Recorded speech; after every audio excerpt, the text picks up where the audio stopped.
This is the future. Traditional medicine has moved so much into as they look at us like a machine. We're not a machine. We're flowing parts that are so intricate. We've had patients that had, from Alzheimer's, dementia, and over the course of weeks, we're able to have full restoration of all the memories they lost. And that's the idea with these is you could actually feel the effects right away. You see the results day one, you start to experience something, and then over the course of time, not months or years, over days, you start to see a cumulative benefit. Now guys, if you've been curious about peptides and want to understand more, even hesitant about needles, like this technology, to me, this is the gateway. It allows for a more efficient process to where you're able to utilize the product on the go without having to be near a refrigerator and having sharp needles. You can have something be at the convenience, just like having, any other supplement.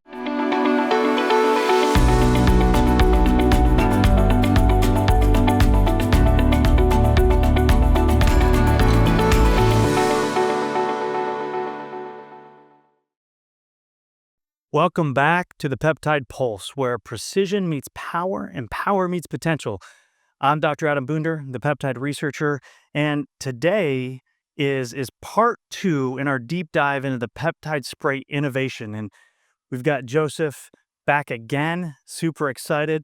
He is like the super molecular bio genius that is in the room today that, again, if you didn't listen to part 1, you need to go back. You've got to listen to it because it really dives into what is nano encapsulation? What are these new peptide sprays? These guys right here.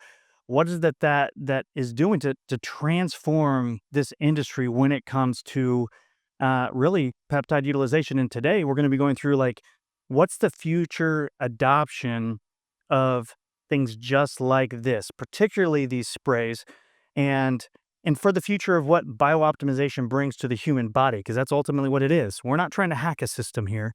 We're trying to optimize a system. So before we dive into this, Joe, explain to the audience, just as a brief back from episode 1, what is nano encapsulation? What's the importance of that when it comes to peptide utilization for the body? Perfect. All right. So to give a recap,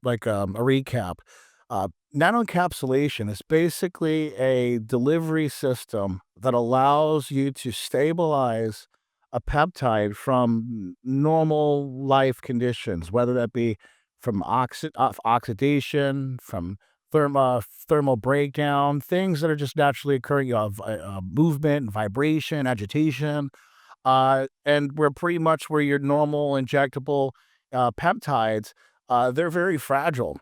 And with not only just having a system that allows you to carry a peptide, in your pocket or in your purse or, bag, it allows for a more efficient process to where you're able to utilize the product on the go without having to be near a refrigerator and having sharp needles.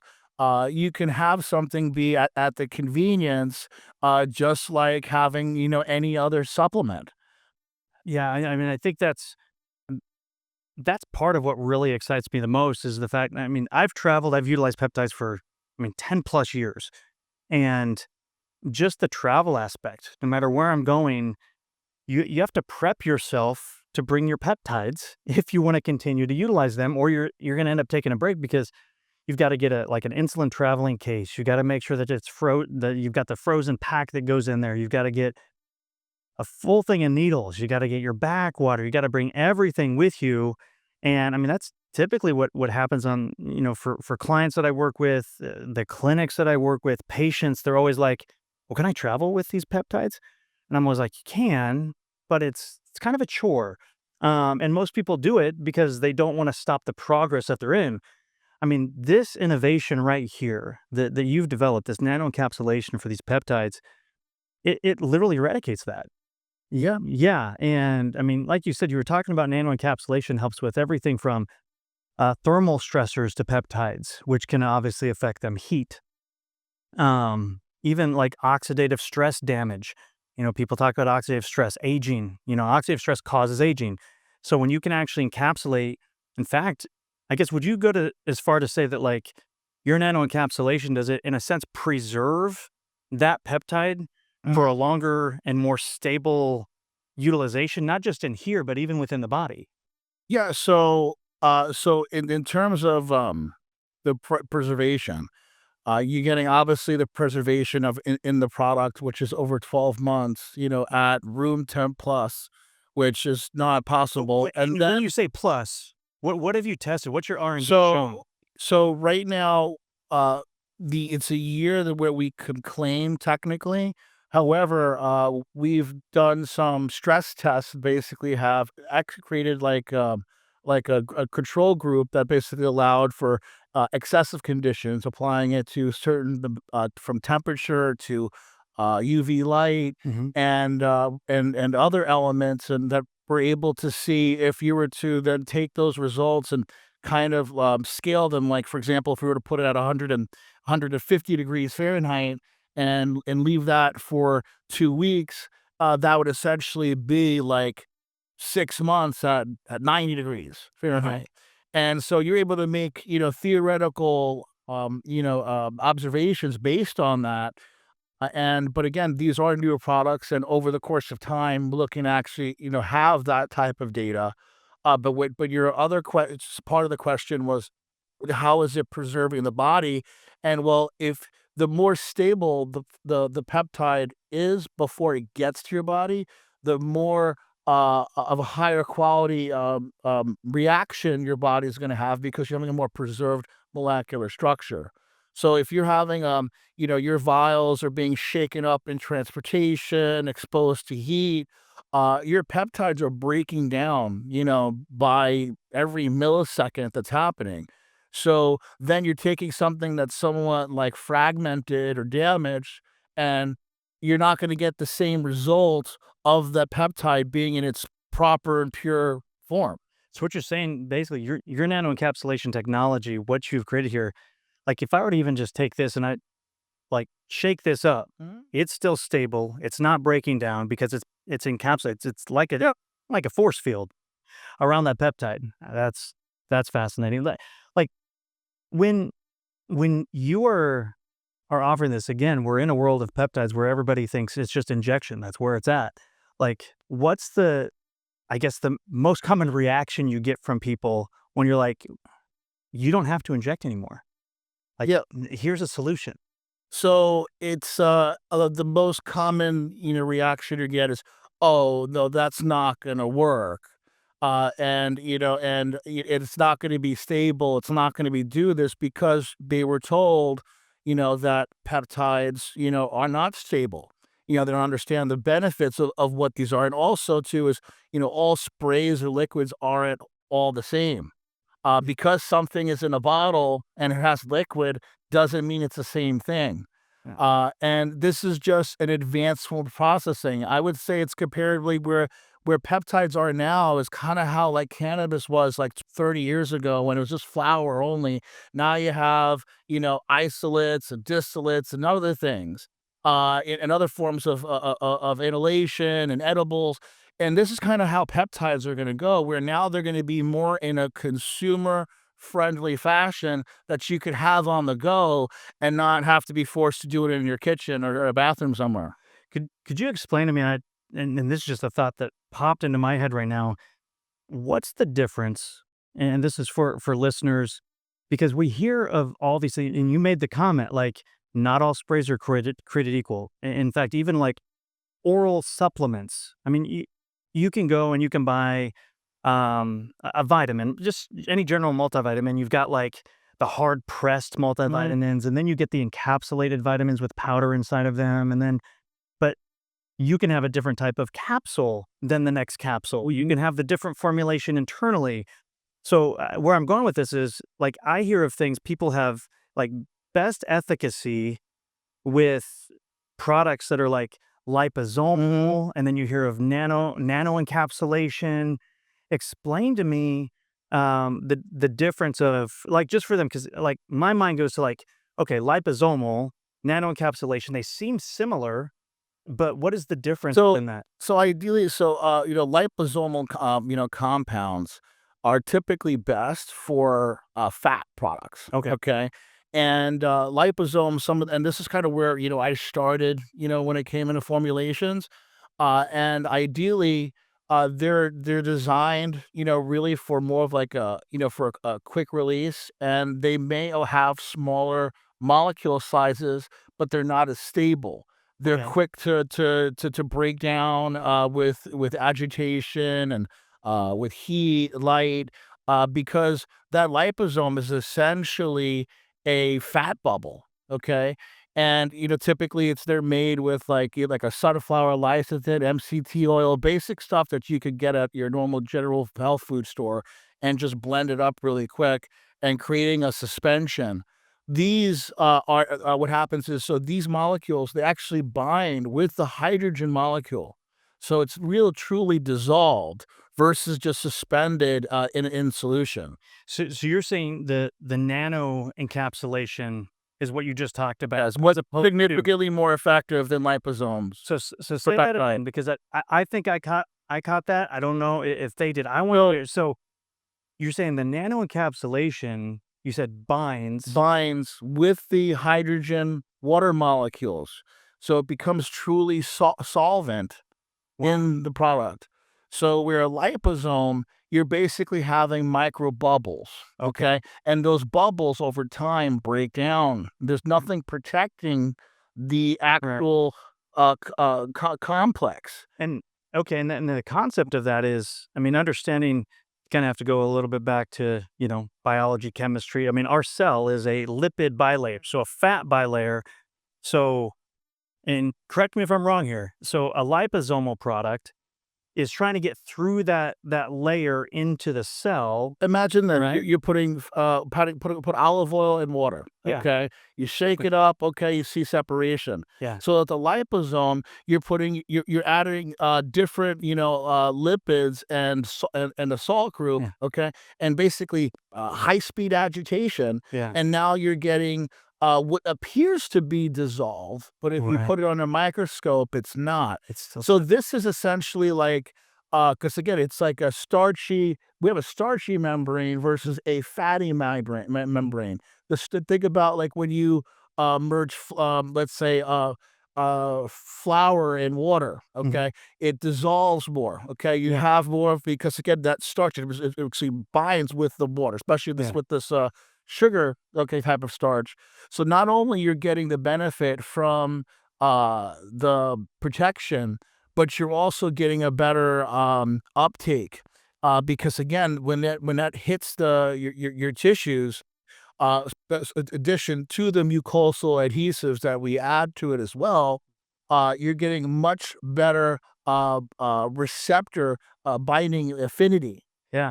Well, and also my other thought on that is, we think of trying to bypass and get through the cell membrane, but we have to realize that on that cell membrane, there's all these receptors that are sticking out, Yeah. and we're hitting those receptors with that the nanoparticalization, right? Yeah. And that's In wellness, every second counts. With Unify Messaging, clinics connect with new leads instantly, turning inquiries into appointments faster than ever. Quick responses mean more patients and stronger growth. See how AI-powered speed-to-lead capabilities are helping wellness clinics thrive with Unify Messaging. Visit us at unify360.com. it's so fascinating. And We should do a whole episode just on the cell application. No, we won't do that. Yeah, you get bored on that one, but that's just it's fascinating. So tell me. Okay, I just wanted to kinda go through that because I'm like, and even well, let me go one step further, and I know you have one more thing to say too, that the size of the nano encapsulation is also important, right? Yeah, so the encapsulation is anywhere from for these, at least the ones that I make, are between 20 and 50 nanometers. Anything under 100 nanometers, you're pretty much getting past the blood-brain barrier. Now with liposomes, you could technically get under 20 nanometers, but again, what's the reason why that these are slightly bigger is because of the complexation. You're having the encapsulated material takes up mass Yeah, in space, and you're not reducing the part. You don't want to also reduce it so much too, so where it'll slip past, and basically you're not going to make actual contact with the receptor. So it's like a perfect balance of size. And again, as long as you're under really 100 nanometers in size, you're getting, through the mucosal membrane into the blood. And so it's really not necessary. Yeah, and it's just fascinating to me, and I know we went pretty deep into that, which I wanted to because there's so much I think misinformation out there on what's the best and what's used and what's not, and that's really what I want to make clear in this episode is just the understanding of, you know, because of this technology that you've created and utilized with peptides, the efficacy is just going to go through the roof Mhm. to a point that most people don't. And I don't think they'll really be able to fully understand unless they try it and they actually have that response from it.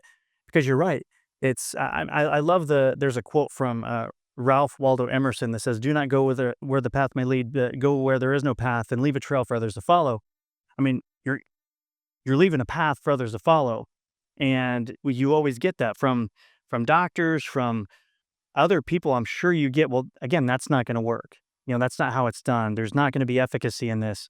So share with me.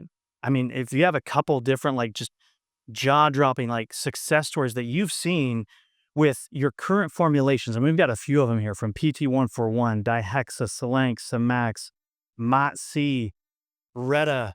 So You I see, can yeah. give you a couple scenarios. So one scenario is I had a Zempic patient, Mhm. okay, and they started to utilize it. And Ozempic, since it, Ozempic is the semaglutide yeah, GLP-1, yeah. and what that's been utilized for is to help with, weight loss. Mhm. However, that product has came with side effects from fatigue, nausea, also, significant, muscle mass loss, okay? And a lot of So times because they're using too much of it, yes, right? and it's also because if they were doing it once a week, so they would get a huge spike and not able to eat at all and having significant muscle loss, excess skin. And we had a patient that had, was utilizing it for about a year and had, significant weight loss, but their skin was sagging. They had, experienced tons of different pain, and would they need another solution? And so they got off of it and gained the weight back faster and worse than it was before, and then tried this product. And because it was more of consistent, regular dosing that was predictable, Hmm. they were able to actually n- reduce the weight and also at the same time still be able to work out and substitute some of that saggy skin with muscle, and then pretty much reducing a lot of the side effects, didn't have the irritation in the stomach so they could eat, and was just overall just a better experience. In other scenarios where the more of the neuropeptides, like the Solanx-Cmax dihexa combo, I love.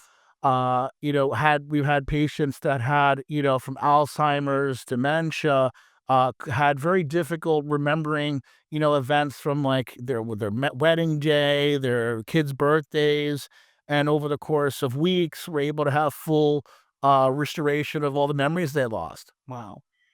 in weeks. And also I've, for sure, we had people that were also, that had, autism, other areas of the spectrum were also able to, to benefit from, right now in the process of setting up, a clinical trial with the Department of Defense, for neuropeptides for cognitive enhancement for our current and active duty, service members. So you're not just creating something. I mean, you've obviously you've got the R&D going. You've got people coming and saying, "Hey, we want to invest in learning more about how this is going to work and build it," which is amazing. There's so many, I think, kind of fly by night, like, "Oh, this is something new. We're just going to use it, try to push it through." But I mean, and we've had many conversations. I mean, dude, you're here to change the world, Yeah. and I think that's why we've connected so much because that's really what this is about. It's not a one and done. It's not a quick fix. It's learning and it's trial and error. Yeah. I mean, that's what true science is. And that's, to me, that's the true pulse of an industry is, are they investing into more of the science and learning how efficacious something is? What are the true measures and markers that can change? And that's where, we talk about this for clinicians and utilizing this for patients, making sure that's right. But there's the precision and the dosing. What if you had a clinician? I'm sure you've had doctors come to you and talk to you about this. I've had some talk to me. Like, if you had to convince somebody, I'm not big on convincing. I don't like to try to convince people. If they don't want something, I'm like, okay, fine. But if you were to convince like a skeptical clinician, physician, basically they're sitting here, you're showing them this, and you're comparing this to the injection, and you're saying, yeah, actually, this is going to work better, or just as well. What So, would you say? okay, so I would point out, let's say on bioavailability. So I would ask the clinician, say, okay, so we're able to, let's say, get 100% bioavailability on injection, and we're looking at 70, 80%, when we're utilizing these, this delivery system. And I could go through the science and to say, do we agree based on the science that look at 70, 80%. So if we could agree to that, now if you look at over the time, over a course of a year of treatment with a patient, how many missed doses do you think somebody's gonna have utilizing injection needles delivery? A lot. You I know think last episode we talked 67% of people do not like injections. Yeah. So, and if they were to miss 30% of their treatment doses compared to having a regular dosing schedule, who do you think's gonna have a better response to the overall treatment? Mm, absolutely. And then really then the close from there is, here, take some of these, work on some of your closer patients that, are providing you feedback on a regular basis, and let the results speak for themselves. Yeah, and I think in any application, it's letting the product speak for itself. Ultimately, it's you're not doing the work, I'm not doing the work. The patients, well, the only work they're doing is making sure they're taking it. But I think that's the true value of any product, new product, old product, is it actually doing what it's supposed to Yeah. do?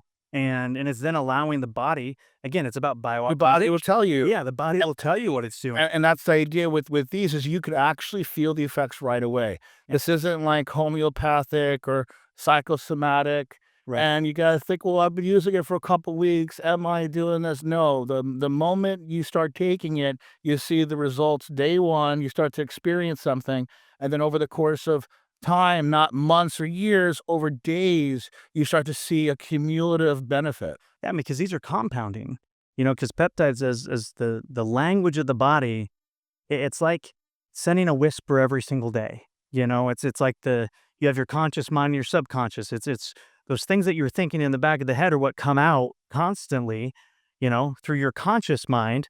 And I say it's kind of the same thing with peptides. It's these small little whispers that like all of a sudden your body just expresses what it's supposed to And express. because your body really knows what these things are, so essentially body produces these are bioidentical, Yeah. compounds. Absolutely.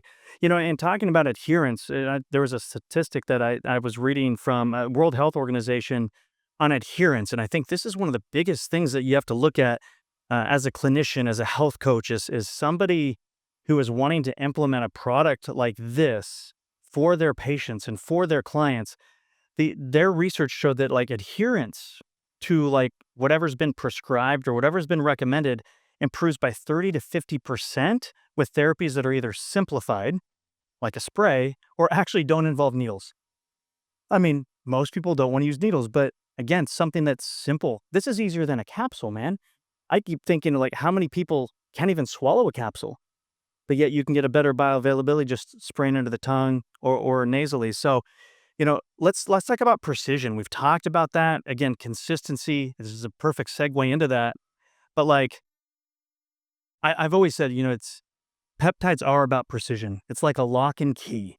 We have a peptide that, you know, speaks a language specifically to the body, and it's going to say one thing. It goes directly to that receptor. It has that response. Now, how are the sprays just as precise in a sense as, again, an injection and like, I guess even the dosing? Because I think that's where a lot of things get confused. I mean, I've got the peptideresearcher.com. I've got all these other places where people are trying to find a peptide calculator. I mean, unless you became a nurse or an LPN, I mean, even most medical doctors don't know how to recalculate because the nurses do it for them. But it's not an easy thing to calculate dosages and units and milligrams and all of that.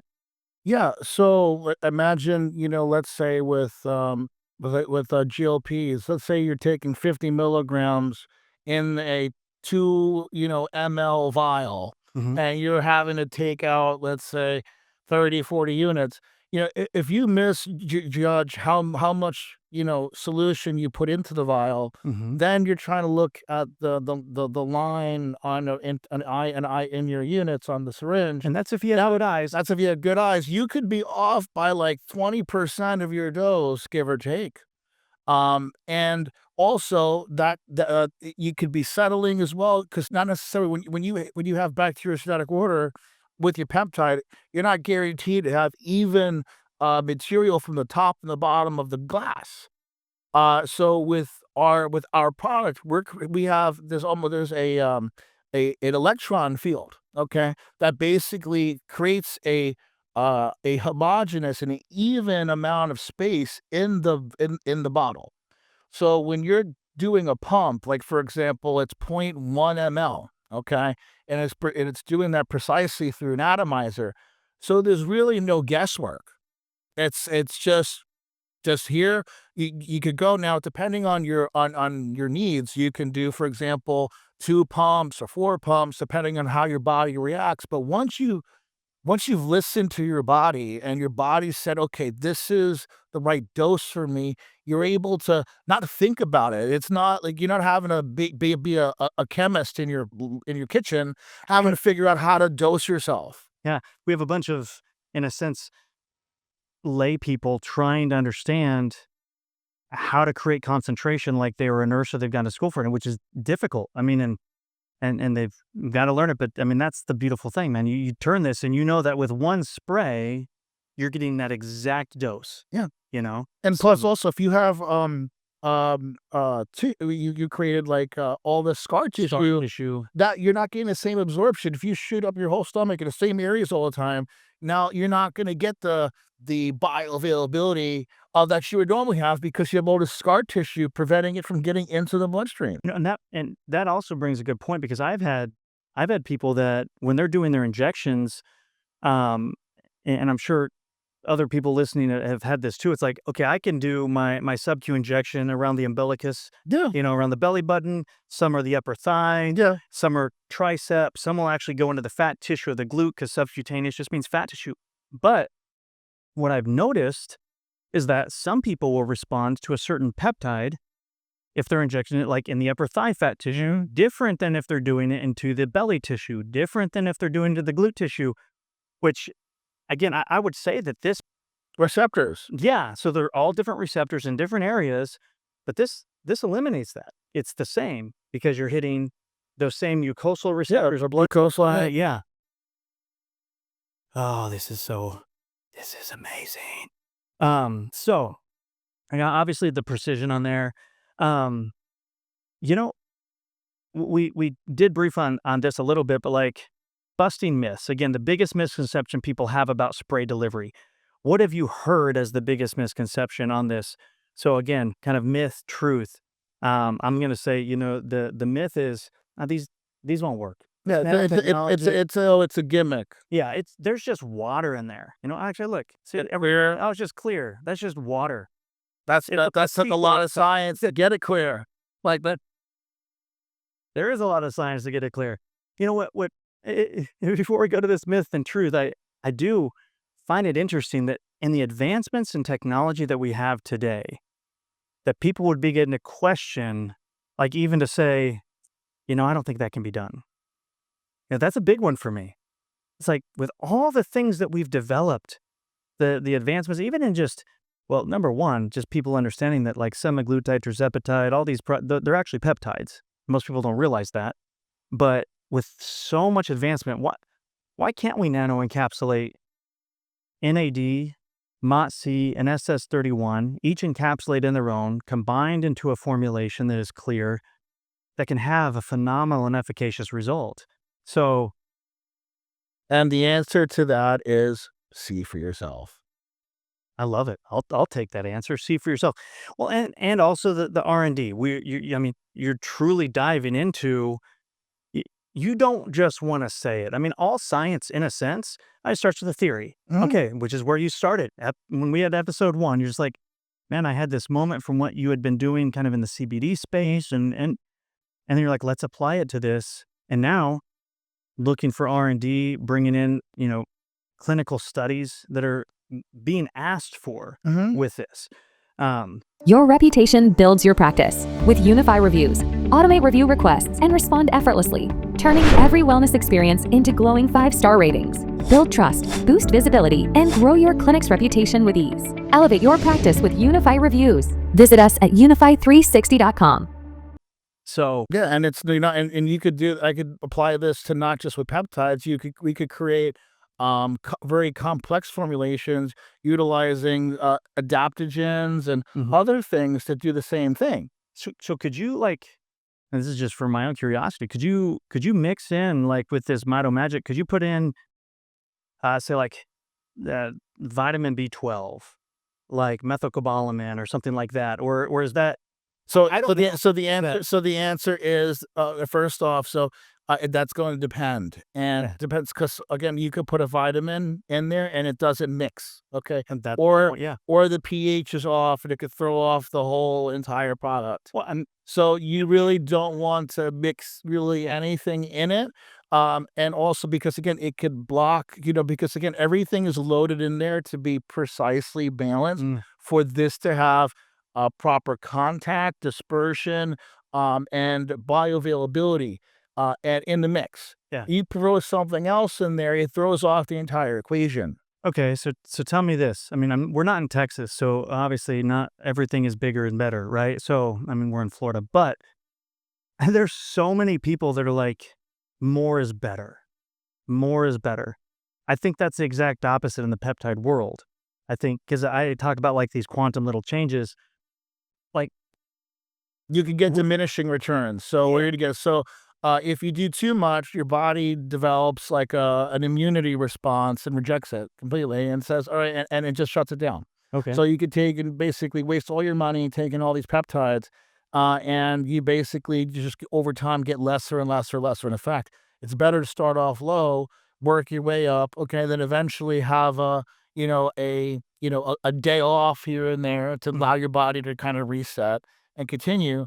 And again, it's about repetition and adherence versus let me go saturate my body and do this and OD myself. yeah. That's not the way to do that with this. Is there a limit, like with this, going to like this Mito Magic? I mean, it has NAD, it has MOT CNSS31. Is there a limit to the number of peptides that you'd want to put into one formulation? So, and that depends on the relationship that the peptides have. Okay. So, if they work and create a synergistic effect, then yes. If they also, because some peptides, they work better going through intranasal because of the neuropeptides that you have, different receptors here in up here than you're going to have in your under your tongue or in your throat.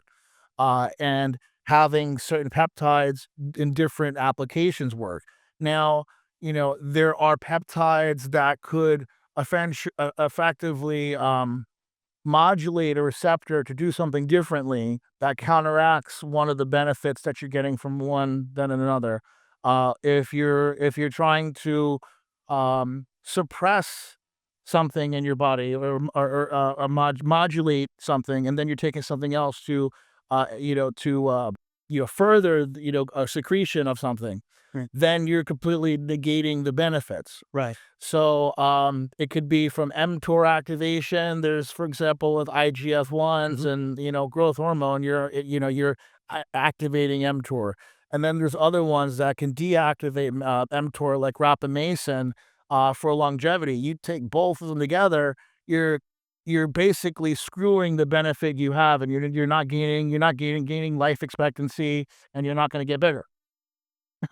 So, so basically, what you're saying is you actually put thought into your formulations. Oh, You're not just I mean, there's so many products out there, man. Not a pizza. Yeah, no, it's like, hey, I'd like a Supreme. No, but and you can develop a Supreme in the right way, but I think there's And so again, it's timing. It's a pharmacokinetics first. You have to wait for that to start to achieve the result that you're looking for, and yeah. then the dynamics, which is when the body starts to convert that active into something usable. Once the body has actually activated, then and now you could start to put something else in your system, because now what you're going to be putting into your body is going to take time to metabolize. So if you're doing things in proper spacing, typically, like I would say within a 2-hour gap, Uh-huh. okay, is probably safe to utilize different peptides.